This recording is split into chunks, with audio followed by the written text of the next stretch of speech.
গোপালের মতন রাজসভার ময়লাকে যতক্ষণ না ফেলা যাচ্ছে ততক্ষণ আমার মাথা জ্বলন্ত কয়লা হয়েই জ্বলবে। পণ্ডিত মশাইয়ের মাথায় একটা বুদ্ধি আছে মন্ত্রী মশাই। আপনি যদি সেই অনুযায়ী উঁচির কাজ করেন তাহলে বেটা গোপালের কপালে দুর্গতির সীমা থাকবে না। এই কি বুদ্ধি, কি বুদ্ধি? আপনি বরং এই ব্যাপারে পণ্ডিত মশাইয়ের সাথে একবার আলোচনা করে নিন। আমি চলি, কেমন? আমি চলি। হ্যাঁ হ্যাঁ, এসো এসো এসো এসো।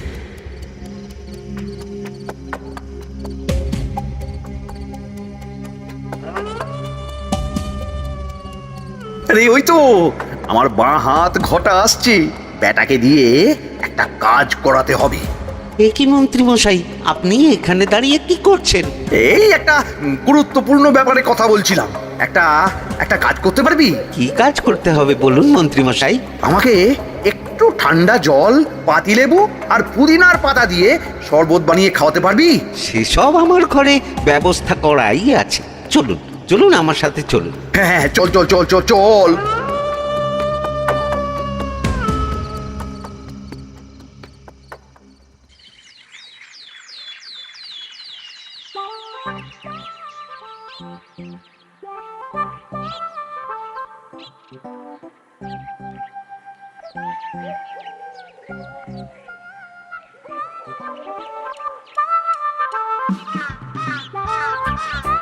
কি ব্যাপার পণ্ডিত, এত গুম মেরে আছো কেন? সকাল সকাল গিন্নি খুব বকেছেন মনে হচ্ছে। গিন্নির বাক্য সুধায় কান ভরে গেছে, আর কিছুই কানে ঢুকছে না। আরে দাঁড়াও দাঁড়াও পণ্ডিত, দাঁড়াও জ্যোতিষী। পণ্ডিত তো আমার কথা শুনতেই পেল না মনে হচ্ছে। তুমি তো দূর থেকে বলেছো, আমি তো বলেছি পাশ থেকে, তাতেও শুনতে পাইনি। কানের পোকা হলো নাকি? কি গো পণ্ডিত, ব্যাপার কি? কেমন বুঝছো? এ তো ভয়ানক কর্ণকোষ্ঠবদ্ধতার লক্ষণ। তুমি কচু বুঝেছো? আমার হয়েছে কর্ণগোপাল, তোমাদেরও হতো, কিন্তু তোমাদের দোকান কাটা বলে হয়নি। তুমি আমাদের অপমান করছো। তোমাদের অপমান বোধ থাকলে কোনো শব্দই কানে ঢুকতো না, শুধু একটাই শব্দ কানে বাজতো, গোপাল গোপাল গোপাল। এবারে রাজসভায় কিভাবে হেনস্থা হতে হলো মনে নেই?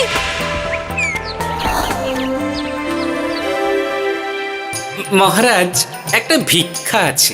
ভিক্ষার জন্য কৃষ্ণনগরের রাস্তাই সবচেয়ে উপযুক্ত জায়গা গোপাল, তুমি বরং সেখানেই যাও। মন্ত্রী, মন্ত্রী মশাই ঠিকই বলেছেন মহারাজ। যে যার নিজের জায়গা থেকে কথা বলে। কুকুর বলে ভৌ ভৌ, বেড়াল বলে মিউ মিউ, কাক বলে কা কা। মন্ত্রীর ভিক্ষার জায়গা কৃষ্ণনগরের রাস্তা, আর গোপালের ভিক্ষার জায়গা মহারাজ কৃষ্ণচন্দ্রের দুয়ার। বলো কি ভিক্ষা? বাড়িতে পুজো আছে মহারাজ, খরচা অনেক, কিছু ঋণ আবশ্যক। যদি 100 মোহর। ঋণ তোমাকে আমি দিতে পারবো না গোপাল। পুজো উপলক্ষে তোমাকে আমি 100 মোহর দিলাম। মহারাজ, আমিও ঠিক এই কথাটাই বলতে যাচ্ছিলাম। আমরাও তাহলে বাড়িতে পুজো করব। পুজোর জন্য আমাদের অনেক খরচ, তাই যদি... অবশ্যই অবশ্যই, কত ঋণের প্রয়োজন খাজাঞ্চির কাছ থেকে নিয়ে নিও, সুদটা আমি মাফ করে দিলাম। মহারাজ, গোপালকে দান আর আমাদের ঋণ? হ্যাঁ, কারণ তোমরা নিজেরা খাবে, কিন্তু গোপাল অন্যদের খাওয়াবে। গোপালের মতো মানুষের সঙ্গে থাকাই হলো রাজধর্ম। কিন্তু তাছাড়াও তোমরা হলে 80 যাই বেতন পাই দলের লোক। গত 1 বছরে তোমার কোন মন্ত্রণা দেশের কাজে এসেছে? পণ্ডিত কোনো নতুন তত্ত্ব শুনিয়েছে? জ্যোতিষী কোনো অমোঘ ভবিষ্যৎবাণী করেছে? আর বৈদ্য 3 বছর ধরে আমার হাঁটুর ব্যথা সারাতে পারেনি। কিন্তু গোপাল, গোপালের ভাঁড়ে হাস্যরসের কখনো অভাব হয়নি। মনে আছে? আছে। কিন্তু করার তো কিছু নেই। আছে। কিছু ভেবেছো নাকি পণ্ডিত? তোমাদের মনে আছে মহারাজ মোহর দেওয়ার পর গোপাল সেদিন বলেছিল, কি গোপাল, খুশি তো? মহারাজ, আপনি আমাকে 1 মুঠো ধুলো দিলেও আমি খুশি। সেই ধুলো মুঠোই আমি সোনা মুঠো করে ফেলবো। মনে নেই আবার? একটু ঝেড়ে কাশো তো দেখি পণ্ডিত, কি ভেবেছো? যা হবে দেখতেই পাবে।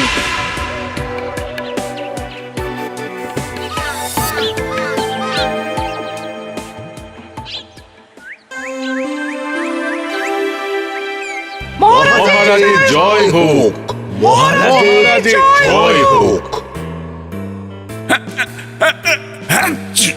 ওরে বাবা, এই যে সকাল সকাল চান করে ঠান্ডা লেগে গেল মনে হচ্ছে। মহারাজ, ওই কবি গান উপলক্ষে গত মাসটা আমি কৃষ্ণনগরের কোণে কোণে ঘুরে বেরিয়েছি। প্রজাদের মধ্যে একটা অসন্তোষ আমি লক্ষ্য করেছি মহারাজ। অসন্তোষ? আমি তো জানতাম আমার শাসনে প্রজারা সুখে আছে। সুখের দ্বারা ভাসছে মহারাজ, কিন্তু একটাই অসুখ, তারা মহারাজের দর্শন পায় না। তারা মহারাজের পদধূলির জন্য আকুল হয়ে আছে, মহারাজের দর্শন পাওয়ার জন্য চাতকের মতো অপেক্ষা করছে। চিত্রকরকে দিয়ে চিত্র অঙ্কন করিয়ে বিলি করে দিলেই হলো।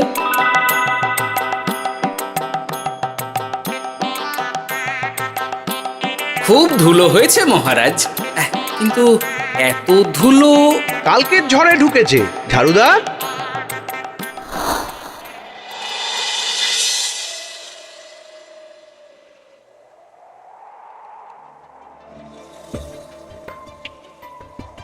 এই সুযোগ, রাজসভা ফাঁকা, এমন ঝড় যে পেয়াদারাও বাইরে নেই। কাজটা সেরে ফেল, বুঝলি?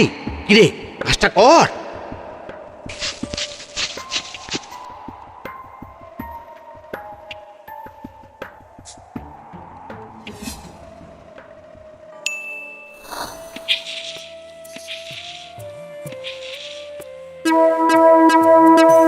এত ধুলো! মহারাজ, কাল ঝড়টা বড় সাংঘাতিক হয়েছিল।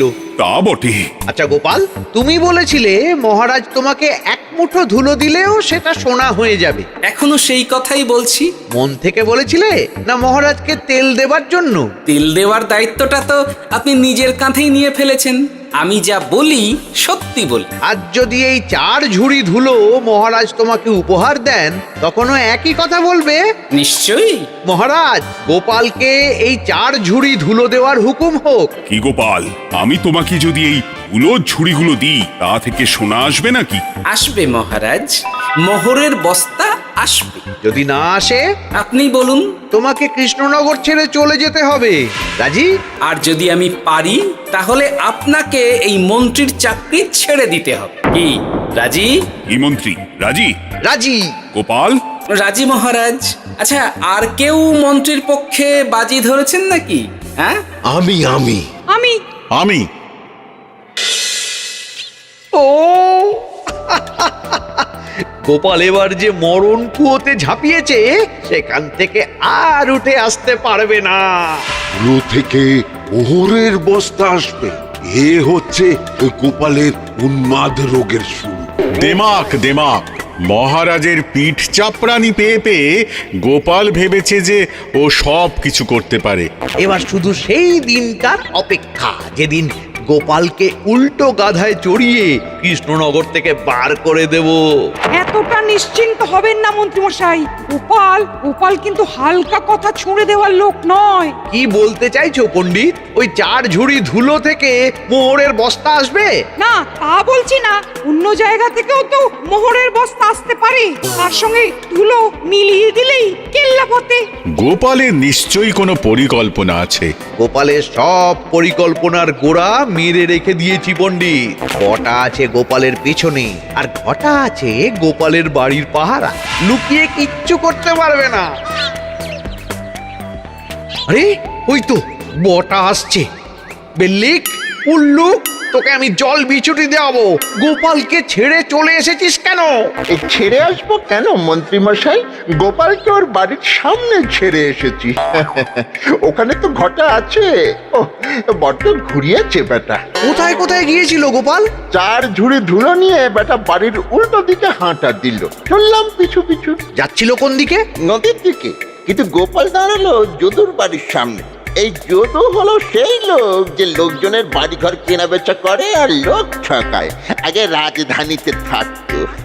বেটা রাজধানী থেকে এই কৃষ্ণনগরে পালিয়ে এসেছে, এখানেও লোক ঠকাচ্ছে, কিন্তু বেটা এত চালাক যে কিছুতেই ধরা যাচ্ছে না। এইরকম লোককে ধরাচ্ছে হাতে রাখা ভালো নয় কি মন্ত্রীমশাই? সে তো জানি, কিন্তু ওর ওপর মহারাজের কড়া নজর আছে। এখন ওর সঙ্গে সম্পর্ক রাখা খুব ঝুঁকি।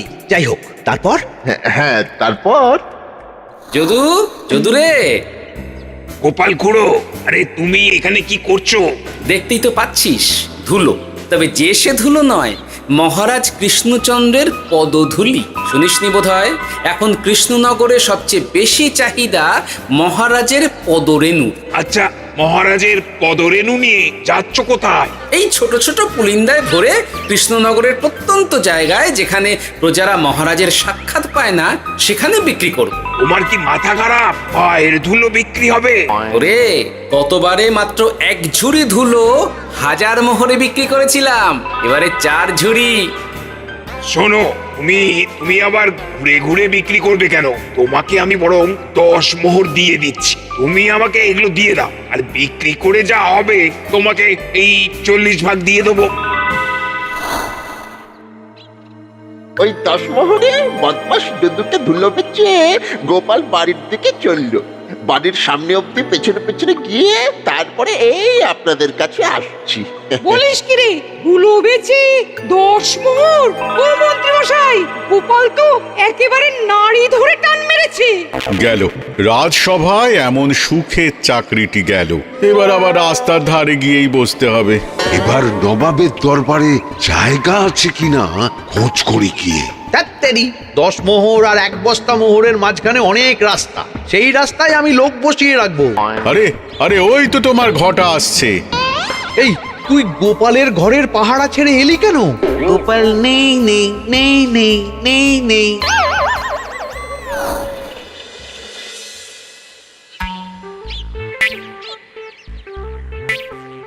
আরে, ভয় পেলি নাকি? না না না না না, ভয় পাবো কেন? শোন, তোকে পেয়ে আমার খুব ভালো হলো বুঝলি। তোকে আমার একটা কাজ করতে হবে। বলো বলো। আসলে বুঝলি, আমার না গিন্নিকে নিয়ে তার বাপের বাড়ি যাওয়ার কথা ছিল, কিন্তু হঠাৎ বিশেষ কাজে আমাকে খামবাজে চলে যেতে হচ্ছে। এখন আমি গিয়ে গিন্নিকে বললে বুঝতেই পারছিস কুরুক্ষেত্র হয়ে যাবে একেবারে। তাই আমি কাউকে খুঁজছিলাম যে আমার বাইরে যাওয়ার খবরটা আমার গিন্নিকে গিয়ে দেবে। তুই পারবি বাবা ঘটা? ওরে বাবা! আরে আরে আরে, ভয় পাস না, তোকে গিয়ে মুখে কিছু বলতে হবে না। এই নে, এই চিঠিটা আমার বউকে দিবি।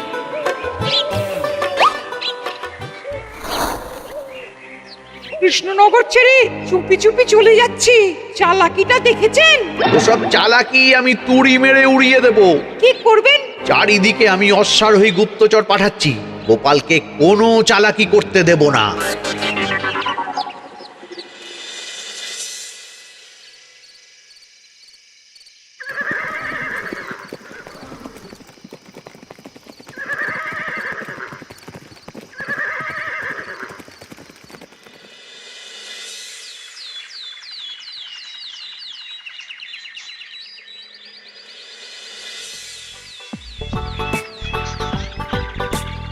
অং বং পিং পং।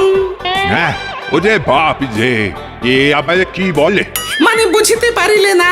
অং বং পিং পং অর্থাৎ আইসো আমার নিকট বিদেশি জাদু শরবত আছে, ইহাতে তৃষ্ণা নিবারিত হয়, শক্তি বৃদ্ধি হয়, ঘুম ভালো হয়, সম্পর্কের উন্নতি হয়, জামা কাপড় ফর্সা হয়, তু শব্দ না করে সকাল সকাল কষ্ট পরিষ্কার হয়, মূল্য মাত্র 1 মোহর।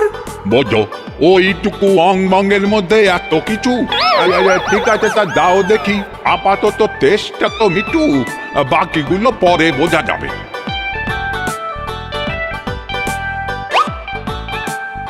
আহা, বড় ভালো খেতে তো। ঠং ঠং অর্থাৎ শক্তি বৃদ্ধি হলো। হ্যাঁ, মনে হচ্ছে গায়ে যেন 2 গুণ বল পাচ্ছি। কি হয়েছে ভাই? এ কে?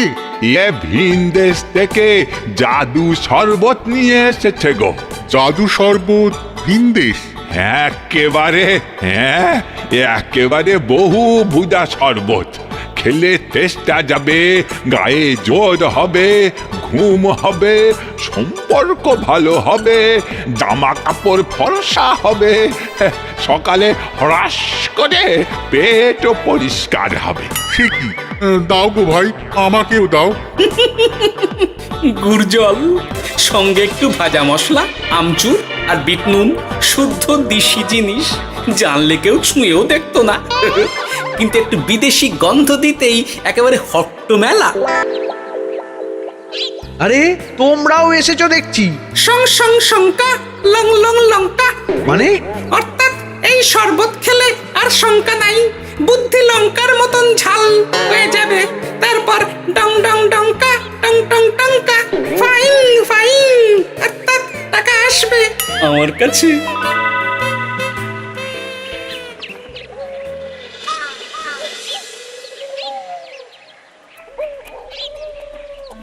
ঝক ঝক ছপাং, ভট ভট ফটাং, অর্থাৎ উহাকে দৌড়িয়েছো কেন?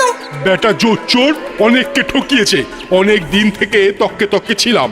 এবার এই ধুলো নিয়ে মহারাজের পায়ের ধুলো বলে বিক্রি করছিল। একটা বেনামি চিঠিতে খবর পেয়ে বেটাকে ধরেছি। ব্যাং ব্যাং বিগ ব্যাং, অর্থাৎ বাহ বাহ বাহ বাহ। বেনামি চিঠিটা আমি দিয়েছিলাম বাবু। বাবা যদু, তুমি সেই রাজধানী থেকে কৃষ্ণনগর অবধি মানুষকে অনেক খোল খাইয়েছো। তুমি এতদিন ঘুঘু দেখে এসেছিলে বাবা, এবার গোপাল নামক হাতটা দেখলে। কতবার বলবো, এইসব ধুলো আমি গোপালের কাছ থেকে কিনেছি। যা বলার ওই বিচারের সময় মহারাজকে বলবি। চল চল চল চল চল।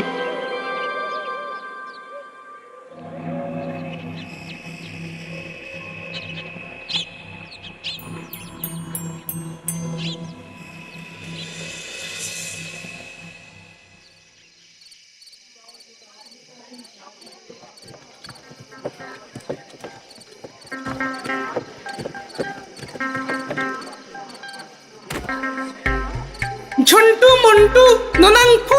নাও ঠেলা। সাহেব বলে কি মুঁ দিয়ে দিতে হবে? কি বলছো সাহেব? বুঝতে পারছি না, কোথায় ফু দেব? ঝন্টু মন্টু ননাঙ্কু, অর্থাৎ লবণ আছে? আছে আছে সাহেব আছে। কত লাগবে? ভাণ্ড ভরি আন্ডাকারি, অর্থাৎ যা আছে সব।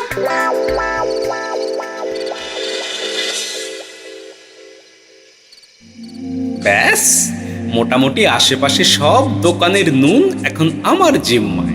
এবার আসল মজা শুরু হবে।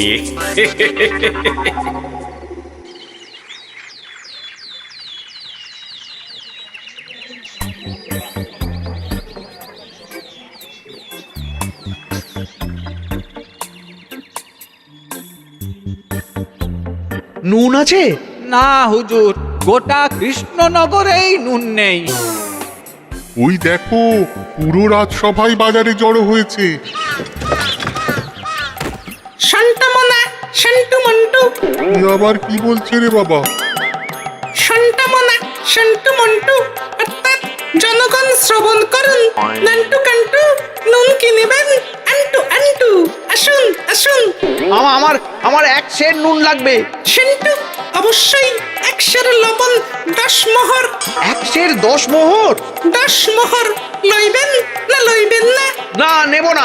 উত্তম উত্তম, গান্ডা পিণ্ডে ঢিসুম ঢিসুম, অর্থাৎ তাহা হইলে নুনের বদলে গৃহিণীর প্রহার ভক্ষণ করুন। আমাকে 100 নুন দিন। আমাকেও আমাকেও। নুন ছাড়া বাড়ি ফিরলে গিন্নি ঘর ছাড়া করবে আমাকে। শুনলাম কৃষ্ণনগর থেকে নুন উধাও। আছে মহারাজ, আছে। কৃষ্ণনগরের সব লবণ আমার নিকটে আছে। 110 মোহর। এত দাম? দাম তো হবেই মহারাজ, লবণ ছাড়া রান্না কেমন হবে ভাবিয়া দেখুন। ঠিকই বলেছ, রাজপাকশালেও তো রান্না বসেনি। 100 সেরের মতন রাজপ্রাসাদে পাঠিয়ে দাও। 1000 মোহর দিয়ে দাও।